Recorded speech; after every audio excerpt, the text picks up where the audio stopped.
पास मसला पूछने के लिए कुछ लोग आ गए तो 4-5 साल का बच्चा भी था जिसके वालिद ने गुस्से में अपनी बीवी को 3 तलाकें दी थी। तो छोटा सा बच्चा, कपड़े भी फटे पुराने, और हालत बता रही थी कि गरीबी है।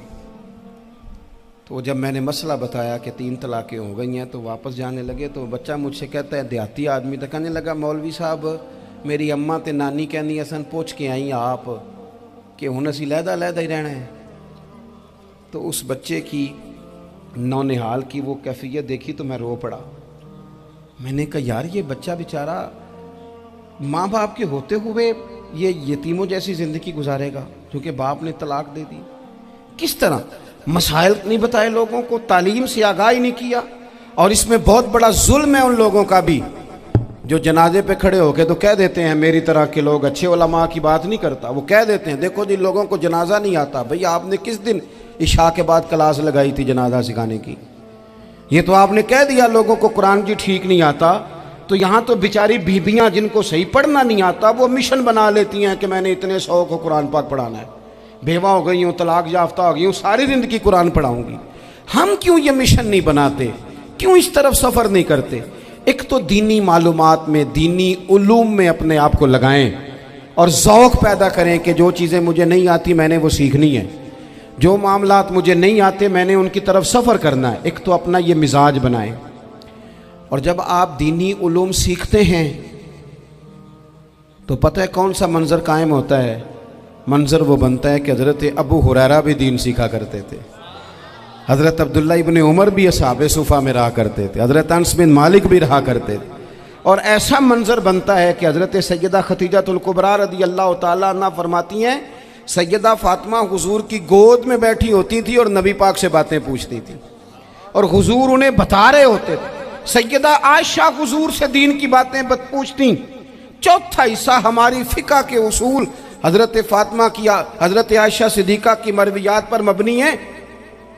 अगर हमारी बच्चियां छोड़ दें डाइजेस्ट पढ़ना, छोड़ दें इधर उधर की मूवी देखना और वो किताबों सुन्नत पर आ जाएं तो बहुत सारे मसाइल ऐसे हैं जो उलझने से पहले ही सुलझे हुए हों।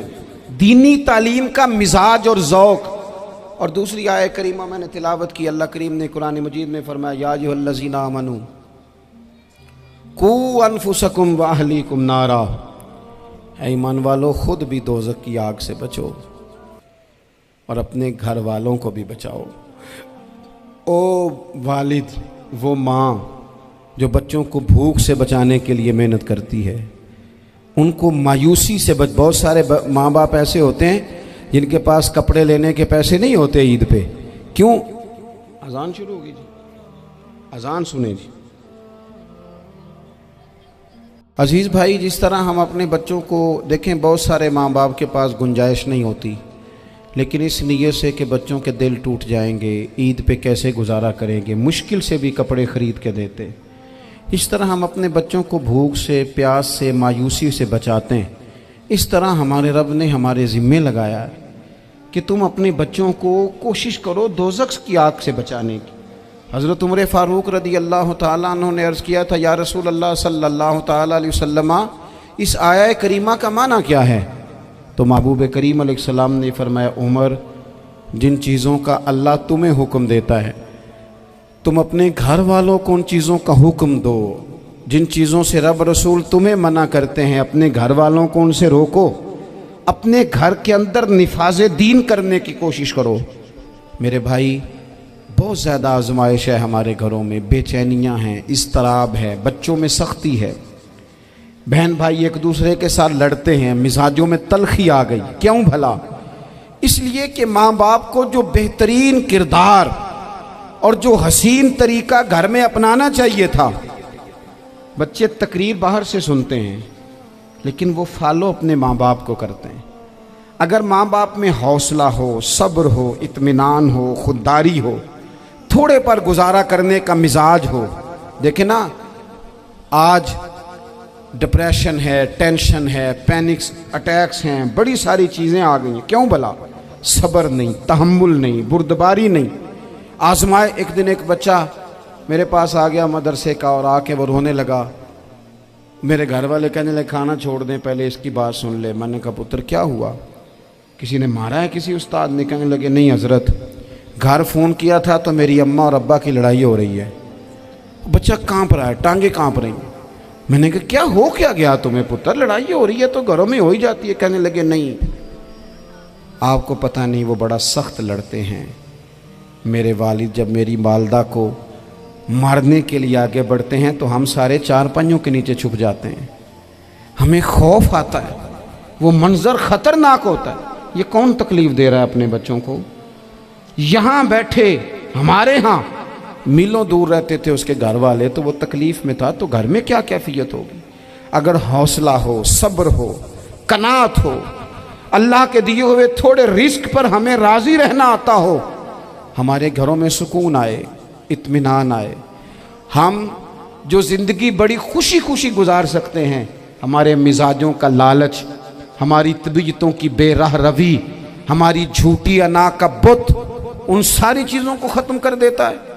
अपनी ज़िंदगी के अंदर अगर हम वो किरदार अपने बच्चों को दें, जिस किरदार में मोबाइल भी हो, जिसमें गाड़ी भी हो, जिसमें पैसे भी ला के अब्बा दराज में रखता हो, लेकिन वालिद का घर में मुसल्ला भी मौजूद हो, उसकी कोई तस्वीर भी हो, वो ये भी कहता हो कि खुदा ने अपने फजल से आज 5,000 दिया है तो इसमें 1,000 गरीबों का भी है, इसमें थोड़ा सा मैंने अल्लाह की रिज़ा के लिए भी रखा है। अगर कोई मुश्किल आ जाए तो वो बाप और माँ को सब्र करता हुआ देखते हो। अगर एक बाप कर बात करे तो दूसरा बर्दाश्त करता हो। खुदारा अपनी औलादों को इस अजियत का शिकार न करो। अपने घरों के अंदर वो खुददारी, वो प्यार, वो वक़ार, वो मोहब्बत, वो अंदाज। आप थके हुए हैं, कोई शक नहीं, आप बहुत सारे मसाइल का बाहर शिकार होंगे, कोई शक नहीं, लेकिन आप बाहर से थक के आए हैं। और अगर आप बाहर अपनी फैक्ट्री के मालिक हैं और दफ्तर के बड़े हैं तो घर में भी तो आप बड़े हैं ना। आपकी माँ भी तो इंतज़ार कर रही है, उसने भी तो दुखड़ा सुनाना है ना आपको। आप ये देखिए कि आपके बच्चे भी तो इंतज़ार कर रहे हैं, वो चाहते हैं कि अब्बा आके बैठे तो हम उनके सीने पे चढ़ के थोड़ा खेलें। आपकी अहलिया मुंतज़िर हैं। कुछ बातें बीवी किसी और से नहीं कह सकती, सिर्फ अपने शौहर से कहती है। लेकिन वो तो आते ही जलाल में आ गए साहब। वो कहने लगे तू बड़ी नालायक है, मैं थका मांदा आया हूं और तूने मुझे कहानी सुना दी है। वो उस खातून से शिद्दत के साथ पेश आने लगे। मेरे रसूल पाक की हयात नूर को देखो, हज़रत उम्मे ऐमन हुज़ूर की रज़ाई वालदा हैं, उनकी भी खिदमत हो रही है। हज़रत हलीमा सादी आ रही हैं तो खिदमत हो रही है। हज़रत अब्बास हुज़ूर के चचा हैं तो करीम फरमाते हैं मेरे चचा हैं बाप की जगह पे।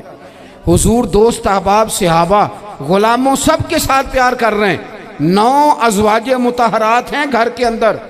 और कैफियत ये है कि हुज़ूर सिर्फ उनकी ज़रूरतों का ही ख्याल नहीं करते, ख्वाहिशात का ही ख्याल नहीं करते, बल्कि मेरे करीम का तरीका ये है कि कोई बंदा आज बोल क्या रहा है, वो कहाँ खड़ा है, आज उसके जुमले किस तरह के हैं, उसका लहजा किस तरह का हो गया है और उसे ठीक कैसे करना है। महबूब इसका ख्याल फरमाते, तवज्जो करते।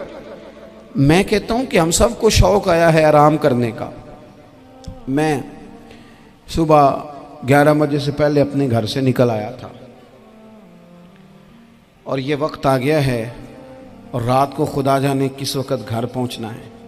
कई दफ़ा कैफियत ये होती है कि गाड़ी से उतरते हैं तो फिर दिल करता है कि कोई उठा के चलाए ना कभी।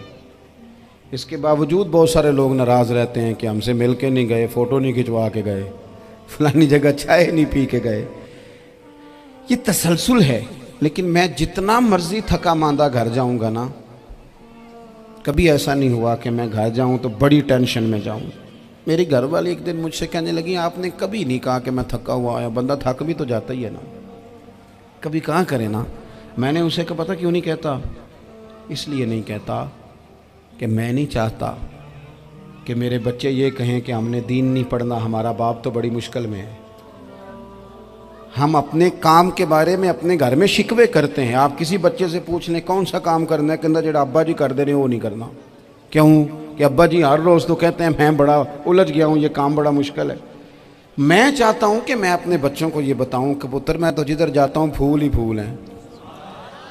मैं तो जिधर से गुजरता हूँ मोहब्बत ही मोहब्बत है, मैं तो जिधर से देखता हूँ दुआएं ही मिलती हैं, ताकि उनका शौक पैदा हो। मेरे अजीज, आप थोड़ा सा दिल बड़ा करें। अगर आप एक की वजह से पूरा घर सुकून में आ जाता है तो आप दिल बड़ा क्यों नहीं करते? जगह ढूंढते हैं बस मुझे कोई तंग ना करे, कोई मेरी बाप माँ बदौलत को कोई परेशान ना करे। बुखारी शरीफ सुनिए, हज़रत आयशा सिद्दीक़ा रज़ी अल्लाह ताला अन्हा बैठी हैं। हुजूर फरमाने लगे, आयशा आज एक बात ना बताऊं तुम्हें? या रसूलल्लाह बताइए। हुजूर फरमाने लगे, जब तुम मुझसे नाराज़ होती हो तब भी मुझे पता चल जाता है, और जब राज़ी होती हो फिर भी पता चल जाता है। तो हज़रत सैयद आयशा सिद्दीक़ा बात सुन के बड़ी खुश हुई। या रसूलल्लाह वो कैसे? हुजूर फरमाने लगे, कभी कभी तुम कसम उठाती हो। या रसूलल्लाह हाँ। फरमाया, जब होती हो ना राज़ी, खुश, तो फिर कहती हो मुझे रब्बे मोहम्मद की कसम सल्लल्लाहु अलैहि वसल्लम। फिर तुम मेरे नाम के साथ रब करीम का नाम मिला के कसम उठाती हो, रब्बे मोहम्मद की कसम। या रसूलल्लाह बिल्कुल ऐसे ही है।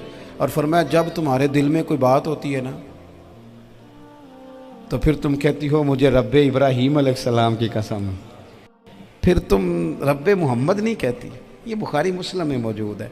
हज़रत आयशा सिद्दीक़ा ने तो बात सुनी तो खिल गई तबीयत, कहने लगी, करीम सदके जाऊं, यहाँ तक ख्याल फरमाते हो? किसके जुमले कहाँ पहुँच गए, यहाँ तक ख्याल है? फरमाया, मुझे पता चल जाता है कि तुम्हारी कैफियत क्या है, कहाँ खड़ी हो। ओ भाई, हम तो अपनी माँ का भी ख्याल नहीं रखते।